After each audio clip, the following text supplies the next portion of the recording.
Okay, just warm welcome to anyone joining on live stream. So we have a lot of questions to go, beginning now.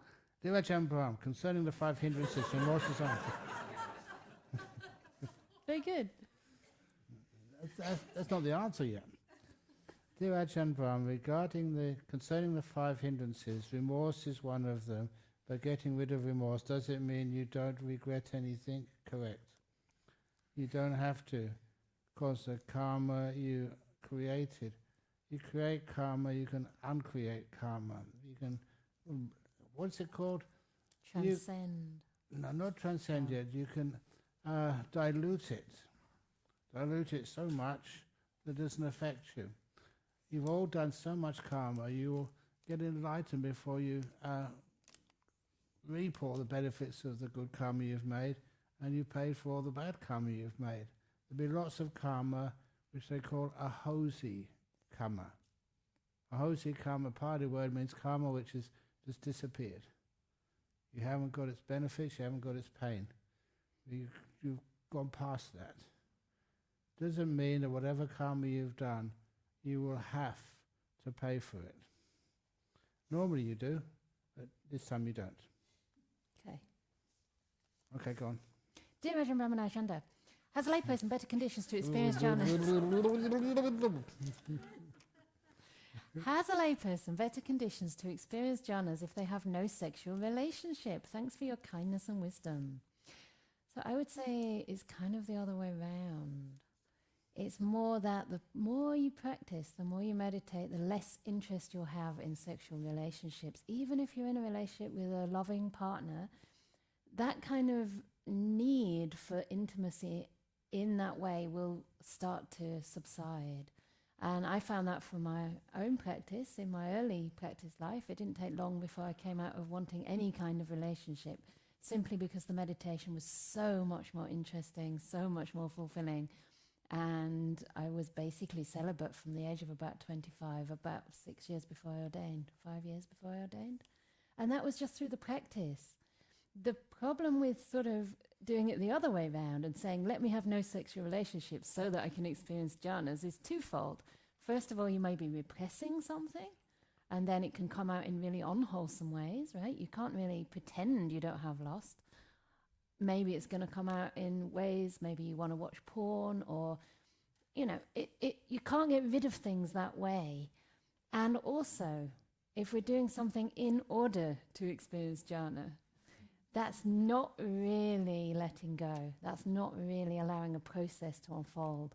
So I think just developing wisdom, developing a taste for the happiness of the mind, the happiness of meditation, even if you're not at the stage of pīti with the breath or nimittas and the more refined stages of meditation, still there's a peace that can be felt, and that peace will slowly grow. And you'll probably find that your interest in sexual relationships diminishes. Of course, if it's the kind of promiscuous sexuality, then yes, that is going to block you because you're not observing basic sila. So make sure your virtue is pure. But the rest of it, you can still practice as part of the path, in the sense that you have relationships that are mutually respectful, trustworthy, and not indulgent, but expressions of love, and let the process bring you out naturally. Yeah. Very good. Dear Ajahn Brahm, I was doing metta meditation with Venerable Canda, and at one point experienced my mind as boundless, spread it everywhere.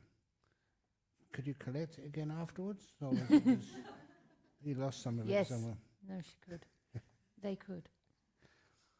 There was a calming happiness and peace. It lasted a short time. What was it? If it's only a short time, it's hard to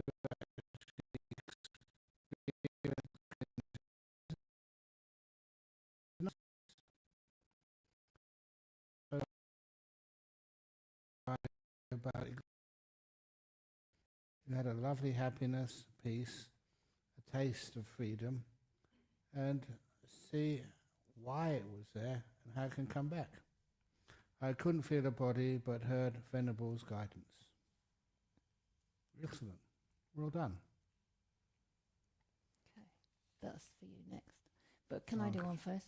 I'll choose. Well, it's addressed to you. Okay. Yeah. I have enjoyed peace of mind for the first time throughout the whole meditation. Yay! In my daily life, however, I often have anxiety and fear when I slow down. How do I deprogram this so that the default becomes enjoyment? That's what you're doing here. How do you know how it is in your daily life? You'll go back a different person. So don't think about how you were. Enjoy looking forward to how you're going to integrate your practice here when you go home. And it's a practice, it's something that doesn't come overnight, and it comes through the practice of the foundations of meditation. So you have the opportunity in your day-to-day life to really get into virtue, and that means the active and fun and kind of creative, playful part of virtue, which we talked about yesterday. And anxiety and fear, you're going to have so many tools. You're going to have all this extra compassion and gentleness and kindness and a sense of being able to be vulnerable and strong with that. Vulnerability is strength. When we get in touch with anxiety and fear through a bigger perspective, the perspective of right view, understanding that this is a human condition. It's not my anxiety, my fear, but it's something that all human beings experience. Then you can really open to it and connect with others, and your practice will be supported by many. So don't assume that it's going to be the same when you go home. This is the practice, and the retreat is going to bear fruits.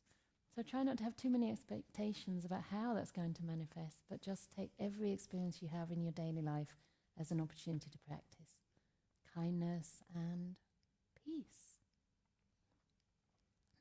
Excellent. Dear Ajahn, the lay people on your retreats that experience jhāna, do they usually ordain? No. Most of them just continue to experience some nice peaceful states of mind. They do tend to come back again and again on retreats. One of the reasons it's hard to ordain is there's very few places to ordain. And it's a lot of hard work for senior monks or senior nuns to accept more people to ordain. Later on, we hope that'll be more possible. How does it influence their lives, all their lives, immensely? Simply because you've had a very powerful experience, and a lot of times, once you've tasted that sense of freedom, you would always tend to live a more simple life, a more peaceful life, and also just go on retreats again and again and again. You don't tend to have such a complicated life anymore. If you had follow-ups, thank you. If you had follow-ups, don't have follow-ups. Is that what you're meaning, follow-ups? When you go and They mean if you see them again, like how does it influence their life, which I think you answered. Yes, okay. All right, next. Is the meditation technique that you're teaching the same as vipassana technique? Firstly, there's many vipassana techniques. If it is different, how is vipassana tradition different? Again, there are many. Do they both lead to the same point through jhāna? Probably yes, but not necessarily, depending on the practitioner. But basically, well, this is a big question, and I have practiced in the Goenka Vipassana tradition, which was based on the teaching of his teacher, Sayagyi Ubikin. And the main emphasis there was not so much on breath meditation, although we did breath meditation, but more on observing Vedana. That's the second of the Satipatthanas, which Ajahn Brahm translates as experience. And I actually would agree with that through my experience in those retreats. And the emphasis in that practice is not only to experience the feelings, usually felt through the body sense door, so physical bodily feelings that arise and pass away, but to focus on the arising and passing nature of those feelings. And so for me, that practice was really powerful in seeing that everything's changing every milli-moment. You know, you couldn't even say every second. It was many, many changes every second. And it was really a fascinating process to see how the mind couldn't cling so much, because you were directly in touch with this impermanence, at least with the physical bodily sensations, and to some extent, by extension, with the mind that was watching. However, there was still a sense that although everything is changing very fast, there's still a sense of this mind watching that stays relatively the same. And I think this is a blockage you can come to in that practice, because it's no. Ajahn Brahm talked about practicing chittanupassana, the third satipatthana, was being able to isolate the mind from the other sense doors. And that means experiencing, first of all, the nimittas, usually experienced as some kind of light or interpreted as a light, and then going into the jhāna, which is beyond the five senses. And that's the only time you can really know the mind, especially on reflection after those states. However, people that do practice the vipassana based on the body sensations can get into nimittas. I also did see like a lot of light in my meditation. Usually it was kind of vibration, just because that was the perception, it was primed that way. But I know other meditators who would be so focused or so kind of absorbed into a particular moment, you could say, which may have started off as a physical sensation, that they would go into a light and into a jhāna. So I do think that all these practices ultimately not necessarily lead to the same place, but have to go through the jhanas. So the vipassana traditions mostly emphasize sama-samadhi, the factor of the path, the seventh factor of the path before sama-samadhi. Did I say sama-samadhi? Samasati. Samasati. So that's their main sort of emphasis. But of course, if samasati is developed properly and deeply, it will lead to samadhi states. So I think, what's the difference there? There's samatha involved in vipassana, there's vipassana involved in samatha. So we can sort of talk about differences superficially, and of course some methods or meditation objects might be more conducive to jhāna than, say, very strong mindfulness of body sensations. So the object might be slightly different, but in the end there has to be both involved together. So I personally think, having practiced vipassana to quite a deep extent, that if I had started with samatha, I would carry on. Like if I would have started with a teacher like Ajahn Brahm, I think carry on. You've got a good chance of, going much deeper in samadhi. And from there, when you do have insight, it's likely to really cut through the sense of self.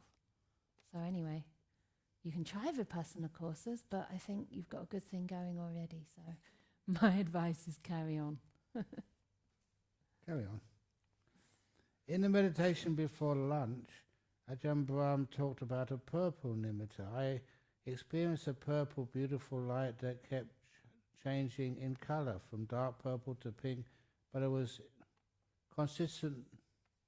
It was consistent, initially bright, then expanded, but it's not a bright and move less. Is this calming of the nimitta? See what you can do. It's not really calming them, but it's still changing.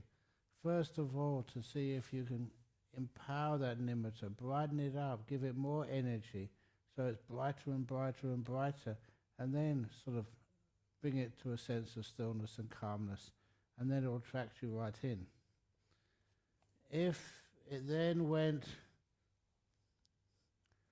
and was replaced with a white light that changed in form, and my head started to ache. Oh, poor thing.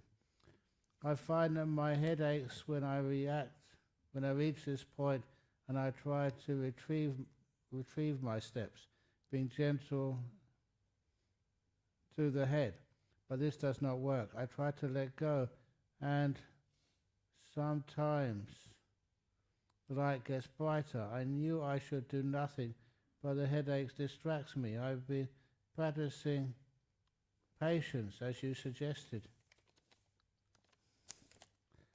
Any more suggestions? Aspirin?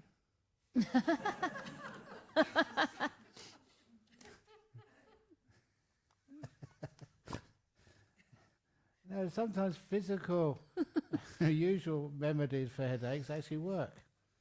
But usually, if that happened to me, I would just look at the head and just really relax it to the max. I'd ignore the lights for a while until my head and the ache had totally disappeared, and you felt so free. That's 2 minutes. Yeah, very good. This is awesome. Break on. All right. If my mind touches peace, it fills up quickly and bounces out. Then at a later time, when out of meditation, it decides it wants more. It sometimes wills to want more, which can cause issues. When my mind touches peace, how do I stay there? I like it, but only realize afterwards. Meditating peace. Immediately peace. It is quite intimidating. I get the idea, yeah. So I remember actually coming to you, Ajahn Brahm, saying that I was having a lot of piti and a lot of peace and bliss, and then at some point the mind kind of felt like it wanted to kind of... It's maybe not quite related to this, but it was as though the mind thought, okay, that's enough. That's enough for now. And it came out, and I said to you, oh, I blew it, you know, my sticky fingers got involved. It's like there's these hands of the mind that go in and, ooh, or go in and, okay, enough. And I thought you'd say, oh, you know, but you actually said it's par for the course. And I think that's a really nice kind of kind and forgiving attitude to adopt. It's just natural that when the mind is not yet used to this, there's a little bit of fear, there's a little bit of intimidation, and the ego is getting intimidated. Because your sense of self has to disappear in order to enjoy deeper peace. So actually it's a really good sign in a sense that the ego is getting scared, you're experiencing peace and it's like, oh, this is a bit too much for me. But at least afterwards you realize that, you know, peace is something beautiful that you want to experience again. So it will happen whether you want it or not, but try not to push yourself too much. One thing you could do to help you open up to that peace is to program your mindfulness in the beginning and say something to yourself like, if my mind touches peace, I will simply relax. Or if the mind touches peace, I'll open and allow. Something like this. Just find some words that work for you. Or I'll learn to relax with the peace. I'll learn to take in the peace. And then just leave the process to happen naturally. So afterwards you can reflect on how it felt as well. Before you come out of meditation, you can reflect on the little bit of peace that was there and generate a real feeling of gratitude towards it. Like really recollect on the causes that led to it, how it felt. See if you can embody that peace throughout your whole body before you come out of meditation, or just sense it with the mind. And then your mind will get more and more of a taste of it. It will keep on returning to that place. So that is a few tips. Okay. Dear Ajahn Brahm and Venerable Canda, I struggle a lot with dullness and sloth and torpor. When I let it be, I do notice that my mind becomes bright. However, after a few minutes, my mind becomes dull again. This can happen 15 to 20 times in one sitting. Any advice? Thank you. Number one, don't count. But please let it be. And just, you have to build up that energy again. That takes a lot of patience. That's why on a retreat, just one piece of advice is don't just come to the sittings. If there is a possible place you can meditate by yourself, alone, and just meditate and just wait for the energy to come back into the mind, instead of just keep sort of trying and wondering why it's not happening. Remember that you do waste energy so easily. So how can you maintain that peace and watch the mind actually just replace its energy? Just like a mobile phone. You remember those? You had one a couple of days ago. Most people still have one. If you keep using it, it runs out of energy. So if you don't use it at all, it has a chance to build up its energy. And that's with the mind. So just wait more. It's worth it. You get rid of the sloth and torpor. Basically you wake up, and you wake up, and you wake up, and you get much more mindful, more aware, and it's fantastic. You didn't do anything, you just waited. Awesome. Actually, when you leave mobile phones, they discharge. Yeah, I don't know. Anyway, but never mine's, mind. yeah, All right. Nice. I still couldn't get the sense restraint concept right. It is a process. It's a lifelong practice sometimes, but hopefully not too many more lives. Many times I get naturally sucked in to the beauty of things or moments. It feels like floating to encounter an unexpected sunset, even Oxford's beauty. Crazy. Is that a problem? Or is it trying to hold on, owning that beauty? Trying to collect this overwhelming sense of being out of time. P.S. I'm neurodivergent. Thanks again, Ajahns, for your time, dedication, patience. Excellent. So don't worry about natural beauty. This is part of nature, part of life. There's very little way that you can control nature, and therefore it's not that conducive to increasing the sense of self. You can't really hold on to a sunset, it's fading so fast. And sometimes when something catches you unexpectedly, it's not that you've gone out to look for it, it's just an unexpected gift. So the beauty of nature is a pleasure that you can enjoy. It's fairly neutral or maybe even wholesome if it leads to wholesome states. If you, on the other hand, start worrying about it being a problem and try to kind of fight yourself, try not to enjoy it, etc., then actually that is relating in a non-wholesome way. You're tying yourself in knots. So just notice the effect of various sense input and whether it's actually leading to lightness, brightness, joy in the mind, or whether it's leading to agitation. Remember Ajahn Brahm's translation of the happiness of restraint of the senses, an unagitated pleasure, a happiness that's unagitated. So if the happiness that you're getting through the senses is peaceful, calming, uplifting, light, here you say you were floating and enjoying the beauty, then that's very good. If it's, on the other hand, leading to the sense of wanting it again, wanting more, feeling kind of empty and sad when it's gone, then maybe you were relating in an unskillful way. So it's a constant practice of noticing how our minds are reacting and relating to everything that comes in contact with our senses. Is that all right? Yeah, that's right. Can I add something? Yeah. And that is, interestingly in meditation, when you start getting moments of samadhi, sometimes you can notice beauty where you don't really expect it at all. How many of you have noticed the floor here? Is that all beautiful? The wood? It's pretty ordinary. But there comes a time when you're meditating, you open your eyes after meditation and you look at that floor and it's, wow, you've never seen anything that beautiful before. What's happening there is because of stillness, the mind can see much more in just a plank of wood than you've ever seen before.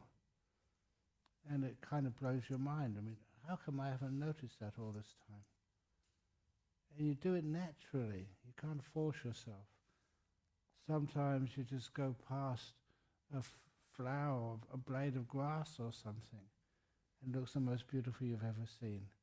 And that's why I usually just quote William Blake, who is one of his past poems, which I will never forget.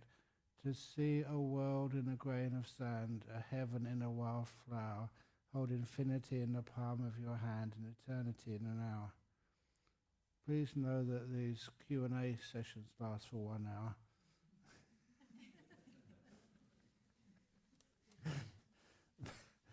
But it's not that, it's the perception of beauty changes with meditation practice. And sometimes what you see, you've never seen anything so beautiful as that before.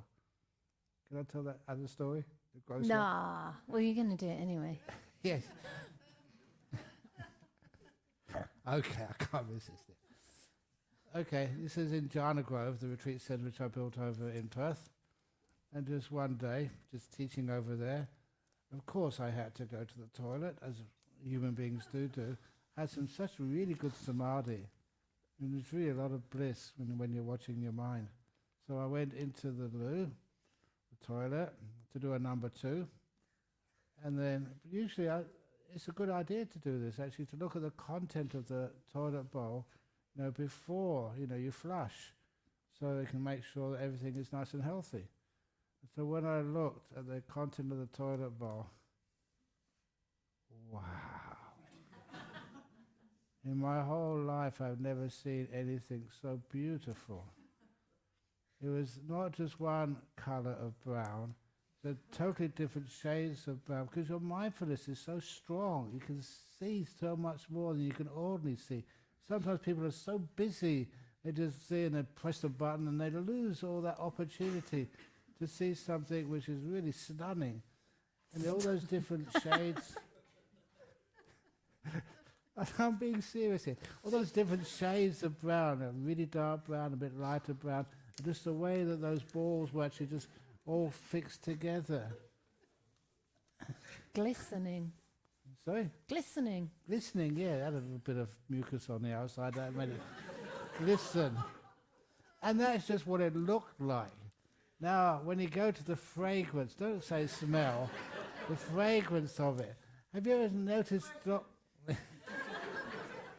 Yeah, that's enough. No, it wasn't. I couldn't take my eyes off it. I was enjoying it so much, going, wow, wow, wow. Really thinking I should take it out and send it to some museum somewhere. And it's only because I've been a monk for such a long time, I knew how to let go. I put my finger on the button. I couldn't do it. It took me many times before I could actually push it. And the most beautiful turd I'd ever seen went out of my life forever. Oh, what a... You don't realize what a great sacrifice that was. So please don't do that in this retreat, because we always have queues outside the toilet cubicles. But if there's no one around the toilet and you do one of those, have a look. With Samadhi, everything looks so beautiful. Things we never expect. What are you doing there? You're challenging your assumptions about perception. You're seeing just how all perception can change so easily. And that's the Dhamma you learn from that. How great fun, when those sort of things happen. Right, and it works the other way around too. That's why sense restraint is really fun, because, you can actually see the beauty, the beauty in ugly things, because I'm sure it was actually an ugly poo. No! I can't say that. But you can also see the, what's the other way around? Ugliness in beauty. Isn't there a sutta where it says, that one sees day and night and night and day, That's or correct, beauty in the ugly and ugliness in the beauty? There is, and that's a really amazing Point thing. is that Your perception can really is change. malleable. And that's amazing. Because then you start realizing there's no actual objective reality. You can't say a person is this way or that way. They're essentially a product of your perception, which is entirely conditioned and changeable from time to time. Yeah. It's very freeing. I've noticed that in my role it helps me a lot, because I'm sure people have all kinds of perceptions when you're up at the front, and nobody really understands the pressures you're under, and sometimes they might think, why is she so irritable, or wow, she's so compassionate, and it's like, none of this is true. It's just a moment, and that person's perception changes every moment too. Correct. So it's great when we can't judge people. We can't even judge ourselves. My go now. No, it's my Yes, turn. it is. No, No, I was commenting on Oh, your you one. were doing my question. Yeah. Oh my From your goodness. perception. In Tibetan Buddhism, why is the emphasis on services compassion for all beings, to return to another body until all beings are liberated, not on samadhi or cessation? It's also on samadhi as well. Don't you remember those pictures or those stories of people who go into caves for so many years? And they're doing samadhi. They're still. Not the emphasis, but that's what they do. I remember just, I tell this story, to everybody here who complains about the cold.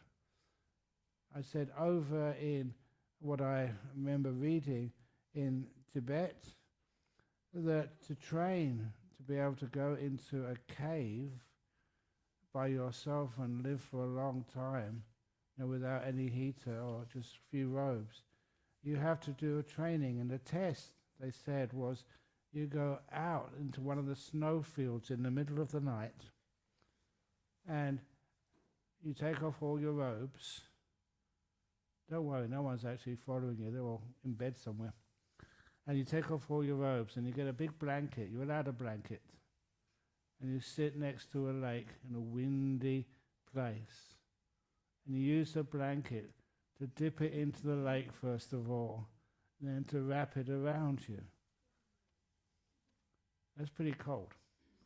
And once it's wrapped around you, you're supposed to be able to dry 3 blankets in one night to pass the test. And so any monk who suggests it's too cold, any meditator here who says, can we have some more heat? Just think of that. And you're very happy to be here in London or in England somewhere. Oxford, actually. Oxford, yeah. Well, don't You're in mention Oxford. that. I don't want to mention that name.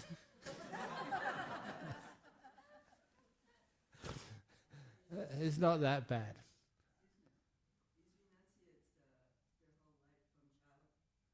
Yeah.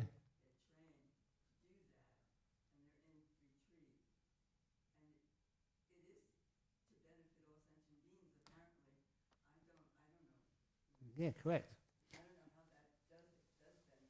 Can you repeat?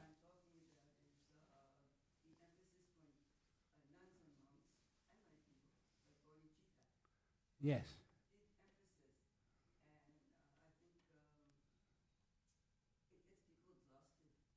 Yes. Could you repeat that? I mean, just what she said, so we can pick it up on the recording. Yes, well, you can repeat it, yeah. Yeah, that people train from a very young age to do this practice where they warm up and dry off these cloths, these ice cold cloths, and that the emphasis is on bodhicitta, like on compassion for all beings, and liberation for the sake of coming back to liberate all beings, which is actually a later addition, I heard, to the Mahayana teachings. Initially, it wasn't that you come back, it's just that you try to liberate other beings. And I think that's the same in every tradition, but you were saying it can also be exhausting, right? Yeah, so... You're not being compassionate to yourself. Yeah. Yeah.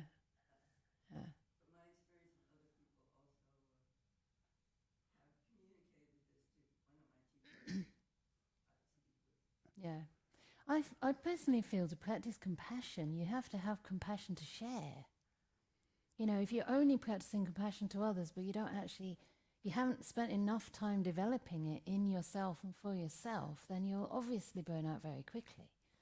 So I think, the Buddha made no distinction between oneself and all beings in the sense that it has to be developed evenly, amongst the loved ones, the difficult people, the people who are doing cruel things, the people who are doing kind things, including ourselves. And I think that's what keeps us resilient and resourced. Otherwise, we are going to burn out. But the thing that I find a little bit misleading in a sense is that although that's maybe emphasized in the Tibetan Buddhist teachings and Mahayana teachings at large, which I don't know very much about, I have to admit, anyone who practices the path sincerely will be motivated by compassion because it's part of right view. And one of the things that attracted me to all my teachers is this incredible capacity that they had to serve and how practice and service were no different.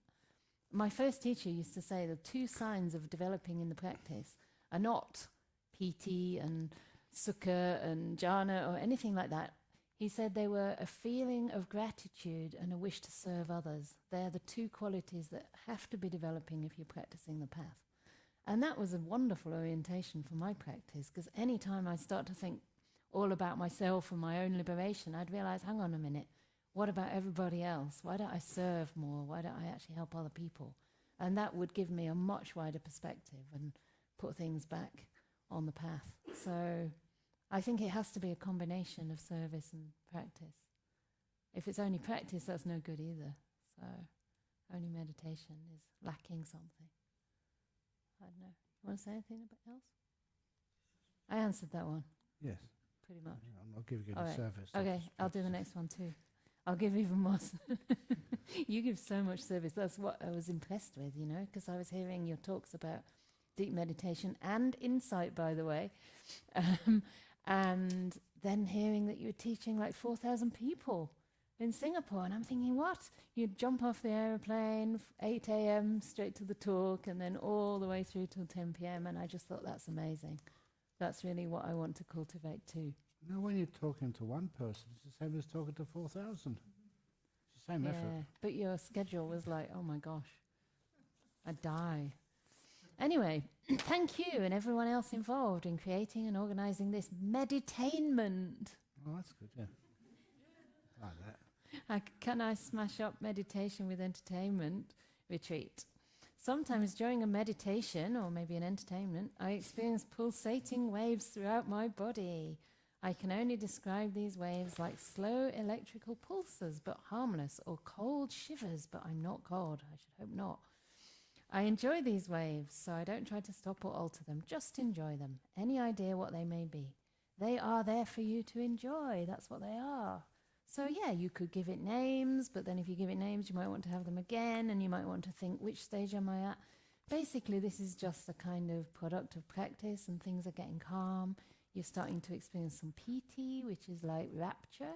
And usually that starts, in my experience anyway, through the body. And pulsating waves and shivers are kind of classic definitions of pīti.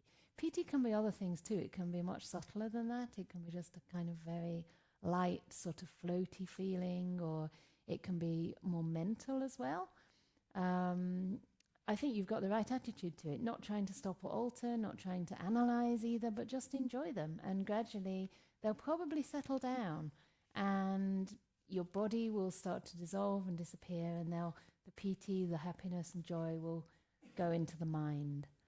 And also when you observe the breath, it'll probably be quite easy to observe the breath, and that's where you can start observing this pīti, this joy and rapture, along with the breath. I think in Ajahn Brahm's Mindfulness, Bliss and Beyond book, you talked about that pīti as like the glue that sticks the mind, or keeps the mind, I prefer, with the breath. So the breath becomes just effortless and beautiful and natural to be with. You can't really take your eyes off it. So enjoy. Dear Ajahn Brahm and Venerable Canda, thank you for encouraging us to ask questions.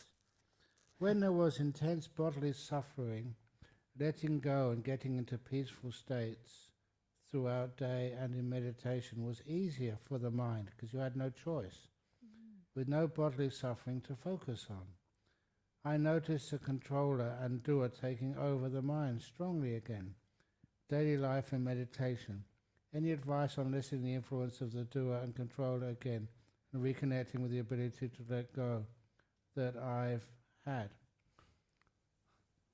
That's sometimes when you look at your body, when it's in problems, suffering, or it's when peaceful and happy, it's still not yours.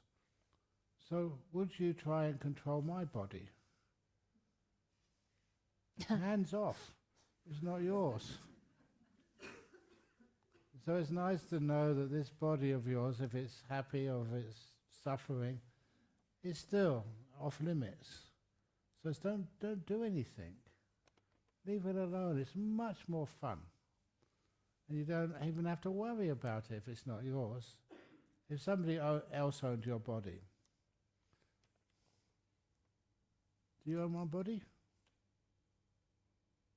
Do you own it? Unfortunately, I can't stop what you eat. No, Ajahn, I don't own your body. No, I eat very healthy food. Or mine. Look, I've lived a long life already. It must be healthy. Do you want to increase my lifespan? Make me live longer? Yes, that's why we give you baked beans. That is what I'm saying, why you're trying to use a doer and a controller. Just let it be. And that means that it's not your body, it's not my body. So you can lessen the influence of it and make peace with whatever you are relating with. And when you don't have a doer and a controller, life is so much easier. Can I add one thing? Nope. You're trying to control me They say again. that that it was easier when there was more pain, so you could go to a vipassana retreat. Or you can do Anapaina Sati. Okay, go on. Dear teachers, I'm so grateful for everything you've shared with us. Thank you. Despite a regular practice, I still get barraged by thoughts. and on retreat by strong physical sensations, e.g. pain, fear and nausea. I have the solution. You can give some of that to this person who asked the last question, because they wanted more pain. Right? Didn't they?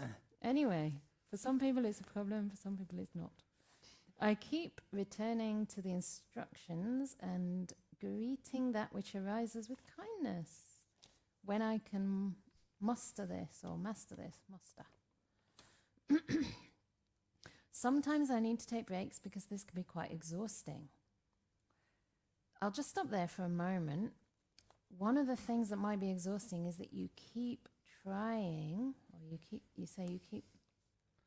returning to the instructions and greeting that which arises with kindness, which is great, but it has to be genuine, unconditional kindness. And the real kindness is not to be kind to it, to soften it, or to relax it, or to make it go away. The real kindness is to say, welcome. You're really welcome to stay as long as you want. I respect you. You know, maybe I even can learn to embrace you and have no agenda with that pain, that fear, that nausea at all. So that's the real kindness. And for that, it's less of a trying. It's more of an allowing things to be. If you are trying too hard, that's maybe why you'll get exhausted there. So yes, this is why you need to take breaks. If you can do something to take the break, yet still maintain the meditation, that can also work. So it may be that you need to sit for less time in one particular posture and just keep changing the posture, even if it's 10 minutes here, 10 minutes there, 10 minutes walking, or however long that might be, just to be super kind and gentle and make that your aim. Deep meditation eludes me. I suspect you will come back to patience. Am I missing anything else? Patience is beautiful, but again, it's not patience until things go away or change. It's actually patience with where you are. In other words, staying with what's there and not wanting it to change. But I do think that regarding thinking, regarding pain, one really beautiful meditation, which I'll probably guide in a couple of days, is metta practice, loving kindness meditation. This is so good for when you're struggling, when you have physical pain, and also when you have a lot of thoughts, because you can actually start to substitute thinking with thoughts of loving kindness. Most of the time when we have a barrage of thoughts, it's not the kind of thoughts we really want. It's probably kind of wandering thoughts that you're maybe struggling with or battling with, or just they're taking you into the past and the future.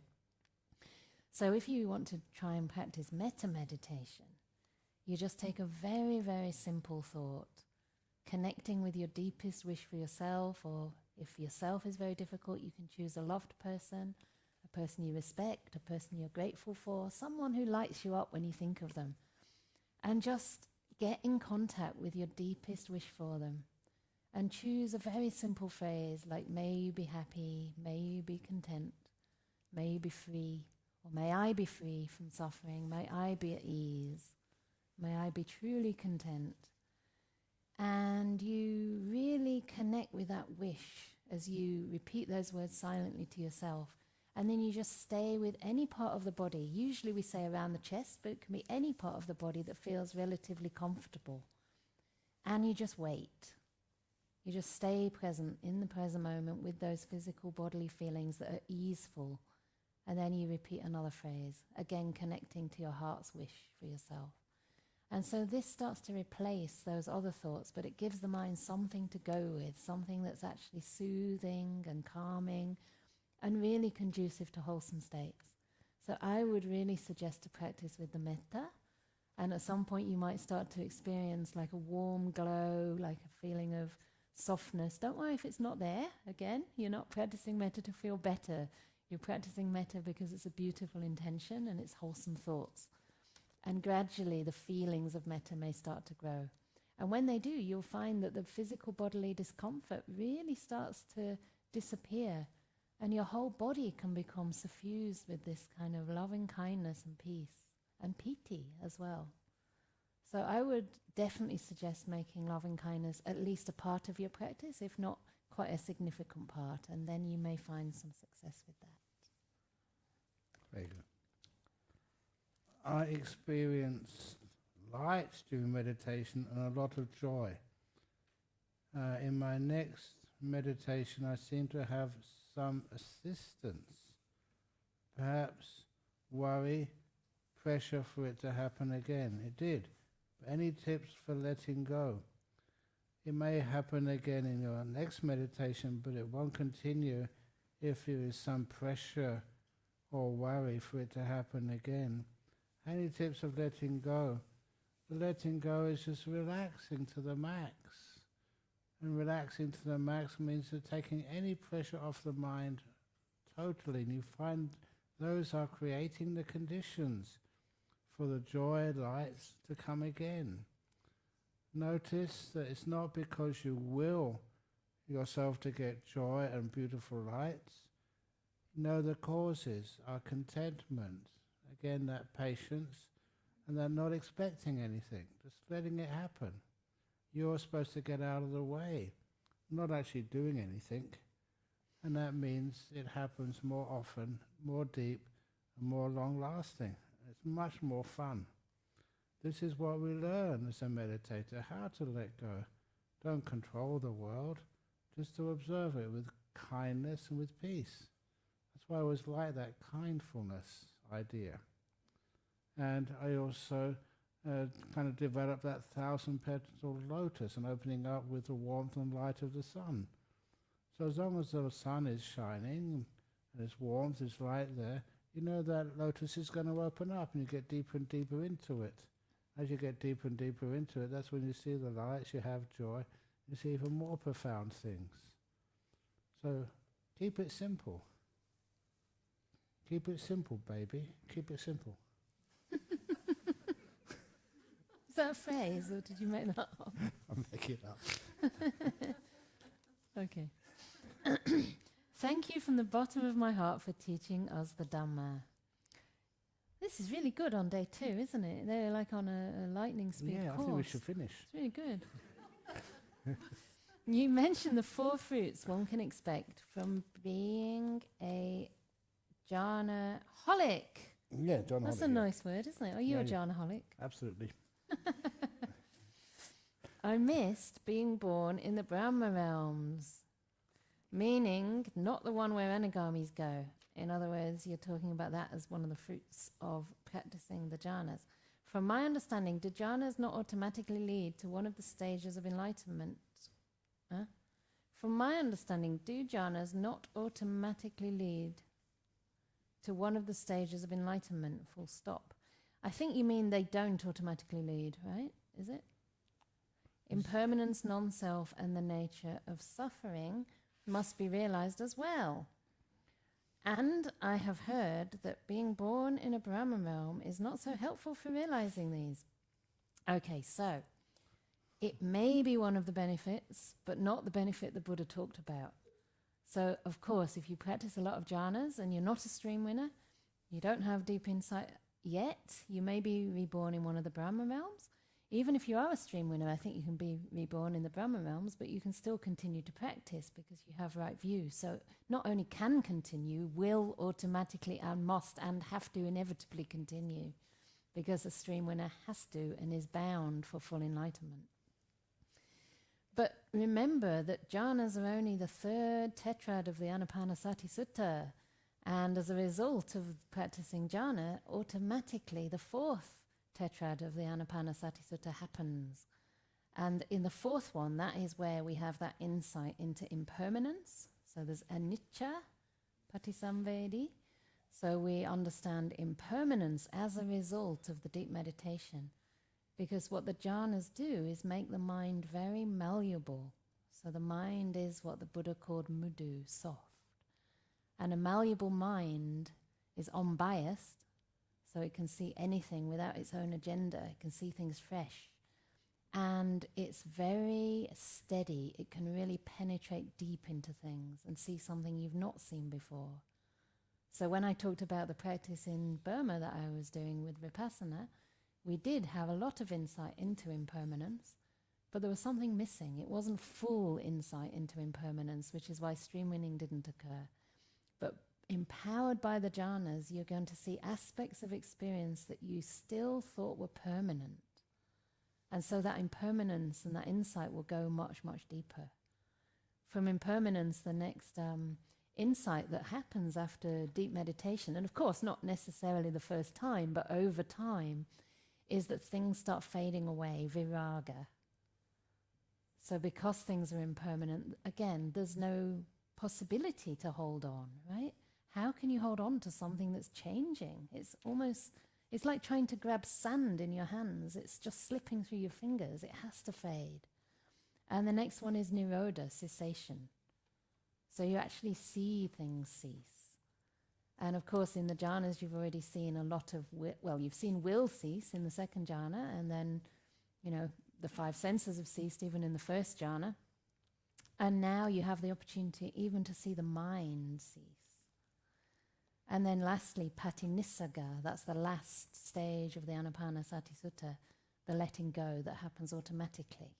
If you've seen things cease, again, you know there's nothing worth holding on to. That was the phrase that Ajahn Brahm talked about in the beginning of the book, isn't it? Sabbe dhammam nalam abhinavesanaya, which means there's nothing worth holding on to, or there's nothing worth keeping. Yeah. So these happen automatically as a result of jhana, for one with some experience, some exposure to the Buddha's teachings. So I think that is the main difference. Maybe jhanas will take you only to the Brahma realm where you don't get enlightened if you haven't come in contact with the Buddha's teachings. Maybe there's a lot of Christian mystics up there, I don't know. There's a lot of people who still have, the view of a self. But for people who've already started to hear the Buddha's teachings and started to get at least a preliminary sense of right view, that you understand suffering and the way out of suffering, or at least that it's possible, and know some of the causes for uprooting that suffering, and understand, have a little bit of insight into cause and effect, then it's very likely that these jhanas will take you naturally into that last tetrad, seeing things impermanent, seeing things fade, cease and disappear, and the letting go that happens as a result. So don't worry, you're getting brainwashed by right view right now. And so if you do happen to experience jhana, it's most likely that you'll be able to penetrate some of these deeper truths of impermanence, suffering, and non-self. And you cannot penetrate those without jhana. Not fully. You can't penetrate them. Well, how come Ananda was a stream winner then if he didn't have jhana? On the path to being stream winner, not a stream winner. You reckon? Actually, I think probably he was. But anyway, the next question. Can jhanas delay the enlightenment process? There were teachers of jhanas up to 8th level before the Buddha. The Buddha was not aware of any of them. Before enlightenment, the Buddha was a student under 6 of these teachers. No. What did the Buddha discover to be fully enlightened that these 6 teachers did not know? Sometimes we claim that things like Alara Kalama and Uddaka Ramaputta were experienced in these jhanas. I really challenge that. There's a lot of evidence which said they thought they were doing something deep, but it wasn't the real thing. And I say that because the Buddha did practice under those 2 teachers, but when nothing was working, that's when he went to his memory bank, and he remembered a time when he was a kid, 6 or 7 year olds under a rose apple tree. And that was the experience of jhana which he recalled. He didn't recall or make use of any of those experiences under Alara Kalama Uddaka Ramaputta. Why?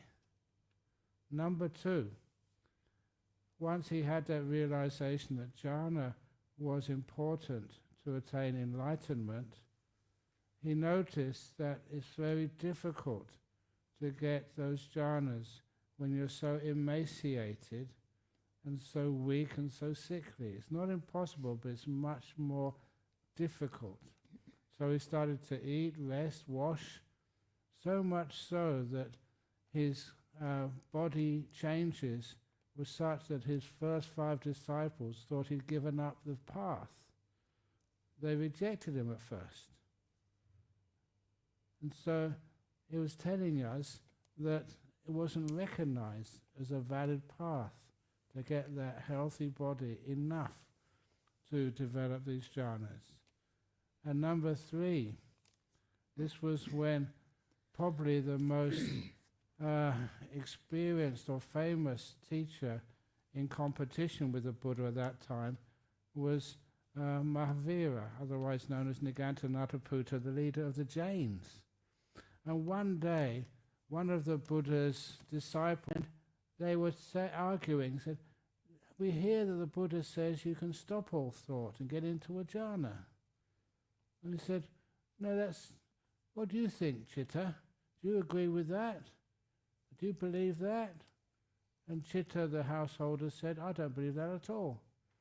And the leader of the Jain said, "There we are, there's the most prominent disciple of the Buddha in this region, and he does not agree that you can stop all thought and get into these beautiful jhanas."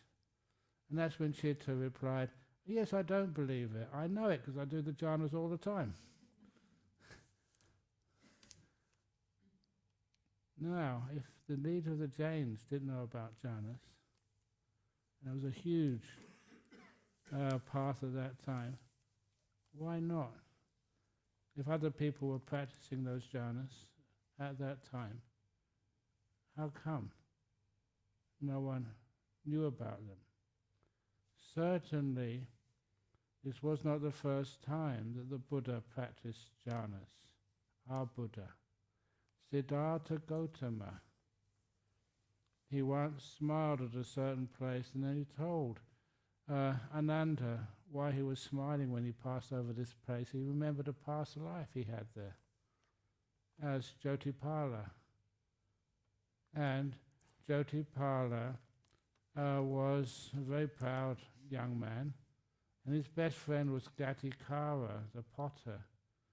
And Gatikara, the potter, was a very devoted disciple of the Buddha Kassapa. It was the previous time. And Gatikara, the potter, was trying every trick in the book to try and get his best friend, Jyotipala, to go and visit the Buddha Kassapa. And Jyotipala refused to go visit the Buddha Kassapa. Jyotipala said, "What's the point of visiting such a bald-headed stupid guy?" Or something like that. He didn't actually say stupid guy, but it was very derogatory. And then after many tries, Gatikara finally got his best friend to go and visit the Buddha Kassapa. And when he did, Jyotipala was really impressed with the Buddha Kassapa. He said to Gatikara, "Why don't you become a bhikkhu?" He said, "I've got blind parents, I can't." And so Jyotipala said, "Okay, I will." So Jyotipala ordained as a bhikkhu under Kassapa the Buddha. And that's when Jyotipala said to Ananda, "That was me in a previous life. I was Jyotipala."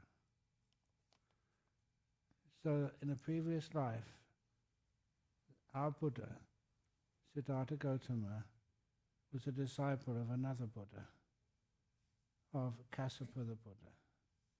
That's the word of the Buddha. And was not really impressive in his behavior, so much he even said bad words about Kassapa the Buddha and had to be almost pressured to ordain. That was Siddhartha Gautama. Siddhartha Gautama would have learned meditation under Kassapa. Not going totally far, but then I often say that if you've actually practiced under a Buddha, as a bhikkhu or bhikkhuni or whatever, surely you would have some wisdom, knowledge, some understanding of meditation. And that's one of the reasons why, when the Buddha was born, our Buddha, Siddhartha Gautama was born, took 7 steps, put up a finger, this is my last life. How did a kid know that? Was he a once returner?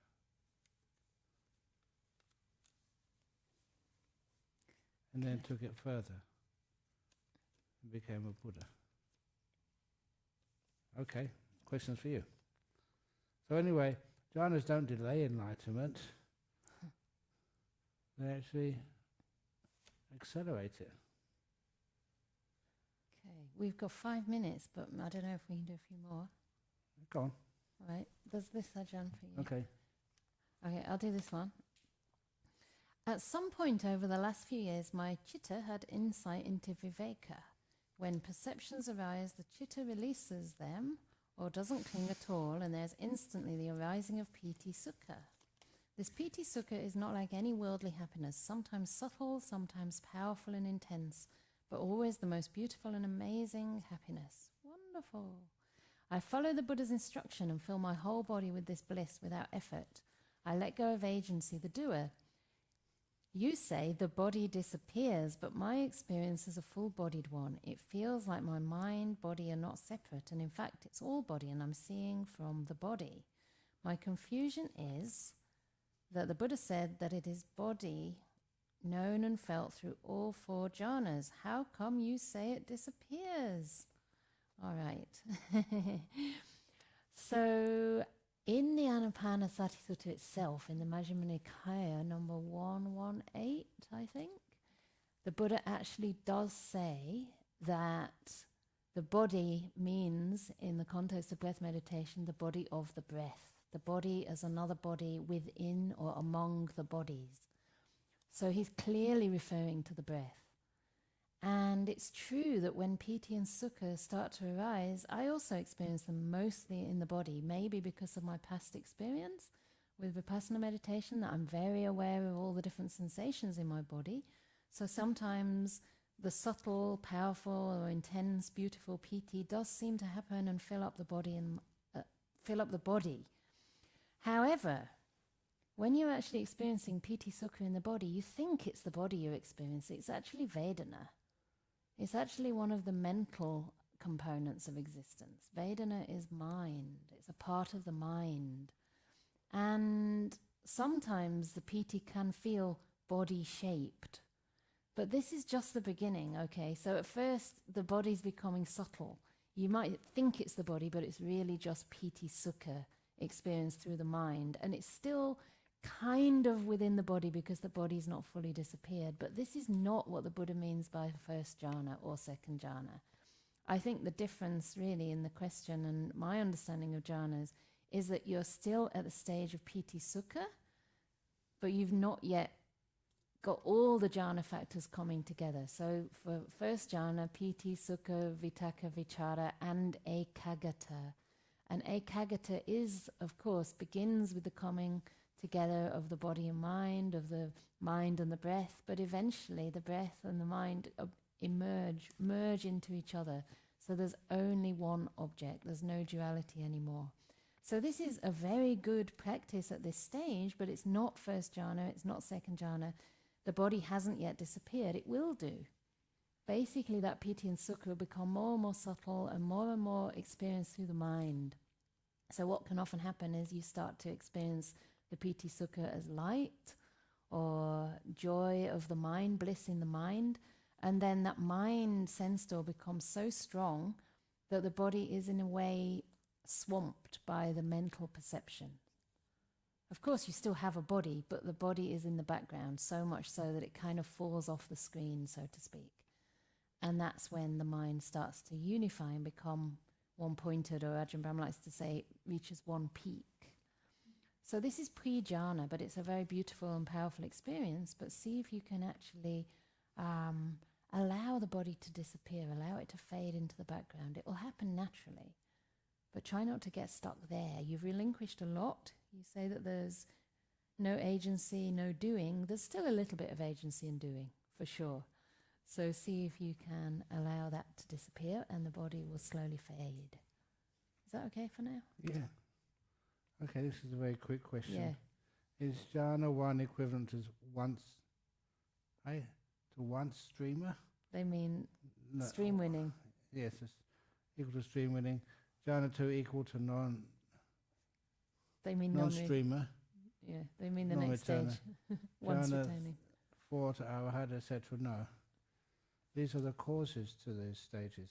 It gives you a taste of what these enlightenment actually is, because the 5 hindrances have vanished during these jhanic experiences. It almost feels like a taste of enlightenment. You're not attached to anything, nothing grabs you, nothing sort of worries you. But the jhana 1, jhana 2, jhana 3 and jhana 4, they're not identical to the attainments of enlightenment. And it's a mistake people do make a lot and overestimate, and then you won't even get as far as enlightenment. So, yeah, don't stop part way. Okay, that's 9 o'clock. What do we do? What should we do?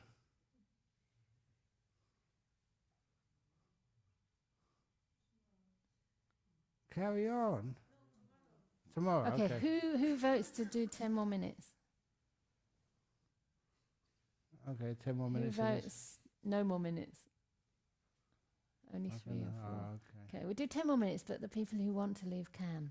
Yeah, it's all you recorded, can so go to you won't miss bed, anything. or you can curl up where you are. Okay. It's my go. No, you just did that. No, you just did that one. Okay. Go on. Thank you for this wonderful retreat, and thank you, Canda, for this beautiful guided meditation. Sadhu, sadhu. How does one know they became enlightened? Is there a palpable aha moment or some kind of sensation that indicates the enlightenment? How did the Buddha describe this moment? Thank you. So firstly, there is a definite experience. There is something that happens. And some people that I've heard talk about this say it's like an explosion in the mind. And you know that something's happened, but you don't really know what it is until afterwards. It's like there's been a kind of explosion and the dust has to settle. And then you have to notice whether those first 3 fetters that indicate stream winning have actually disappeared. So for stream winning, there is a lack of doubt. In other words, there's a certainty around the experience, but a certainty around the Dhamma. And there is also incredible deep faith in the Buddha, because you've experienced what the Buddha himself experienced. And there is the fetter of belief in the efficacy of any kind of rites or rituals to lead to enlightenment. That has gone. And sometimes we think that, as maybe many of us here are not born into Buddhist cultures or Buddhist families, into Buddhism as a religion, but still we think, we think that we don't have any attachment to rituals and rites. We think, oh, we're beyond all that. But we have so many superstitions, actually. We have so many beliefs.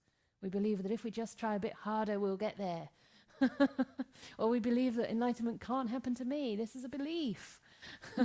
Maybe not the kind of belief that you think is going to make you liberated, but it's certainly a belief that can prevent that liberation. But the most important fetter that's been abandoned with stream winning, the first stage of enlightenment, is the view of a self, the view that there's anything permanent or essential in any one of the 5 khandhas, or beyond.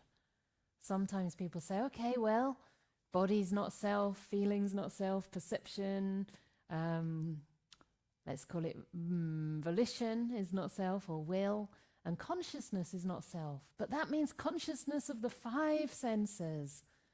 No, the Buddha said all the 6 senses are non-self, including mind consciousness. And there are even forest monks who've obviously not studied the suttas, the main body of the suttas, in any depth at all, and probably not had the experience, let's say, of stream winning, who will still say that the mind is something beyond the 5 khandhas. This is actually that word beginning with GM, not guided meditation, something else. This is actually not the Buddha's teachings. The Buddha says that there's nothing to be found in any of the khandhas. There's no experience to be had at all that is a self and that is not subject to cessation. So stream winning is already a very deep understanding of this. If somebody thinks they're a stream winner, but they say, oh, the body is non-self, or the 5 khandhas are non-self, but there's a mind beyond it that is self and that is permanent and that consciousness is who you are, then you can be sure they've not had that experience. So be very, very careful with ascribing any of these experiences to yourself. Certainly if you just feel it's a gradual undermining of the sense of self, or that sometimes there's a kind of very faint or very vague sense of self, or even sometimes there's no sense of self, that means you're a stream winner. No, it has to be an experience that happens at a time and a place, and the results will be extraordinary. The people that I've met, and there's been a few, not many, but I'm fortunate to have met more than most, who I have absolute confidence in as stream winners and above, are extraordinary human beings who give their entire life to serving the Dhamma. They relate to beings in an entirely different way to ordinary people because they've seen through the sense of self. There's no judgment, there's an incredible amount of compassion, and there's also really very little ego, really very little sense of self. Yeah. Is that okay? Yeah. All right. You guys okay? Oh, and how did the Buddha describe this moment? Well, he described full liberation, didn't he? Yeah. So I don't know, how did he describe that? There's a beautiful way. He said that anybody who is enlightened never That wasn't the Buddha. Sorry? Oh, yeah, go on. Yeah. Always never says that they are better than anybody else, never says they're worse than anybody else, never says they're the same as anybody else. It's a beautiful way. So if anybody comes up and said, I'm the Buddha, or I'm enlightened, that's a dead ringer to know that they cannot be. They're not better, not worse, not the same. They just don't exist.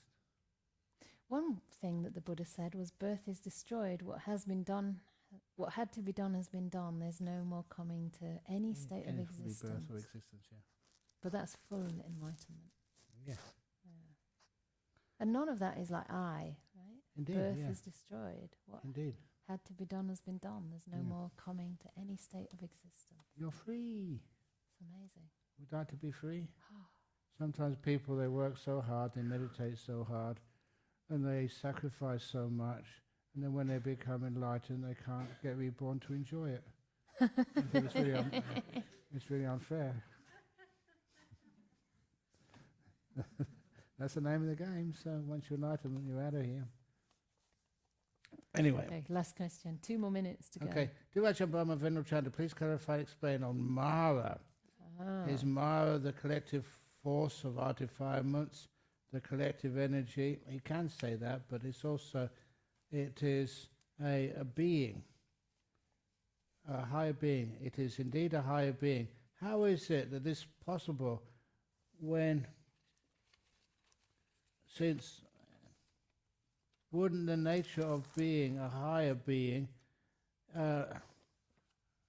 necessitate participating purification of defilements or extreme letting go?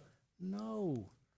You've done lots of good karma in the past, but in this life he gets into a position of the control freak in chief of the universe. In other words, gets into having the ability to control anything or anybody, anywhere. And so because of that, gets off on controlling others. And just to be consistent or be boring, that the only place which Mara can't access in you is when you're in a jhāna. It makes Mara blind. Why is that? Because your body is just been let go of. So if you want to escape from Mara any time, get into a jhāna, he can't find you. The other place where you can escape from jhāna... Mara. Sorry. I need a rest. That was Mara getting into my mind. I'm not in jhāna at the moment. That was Mara's fault. The only other place where Mara cannot go is in our Buddhist centre in Perth. Why is that? That's right, that's its location. It's in the suburb of No La Mara. We have some good fun with Mara, but eventually Mara's going to, again, when passes away from that realm, pay for all that bad karma by going into a hell realm, But then again, afterwards, after paying off some of that bad karma, a lot of that bad karma, will eventually go and become an arahat himself, or itself. Himself. Itself. Himself. This is about the mind, and the mind is not male or female. Yeah, but Mara's always a male, so you can't just change the gender when it's, beneficial. If Mara... Now, has to be Mara can consistent. assume many forms. Be consistent. I'll let Mara decide that. Okay. All right. Okay. Can I say one more thing about that? The fact that Mara can't find you in the jhana shows that the jhana is the opposite of control. Yeah, good. Yeah. All right. I agree with that. Very good. It's a wonderful place to finish off with when we agree. We always agree, don't we? Don't we? Sadhu, sadhu, sadhu.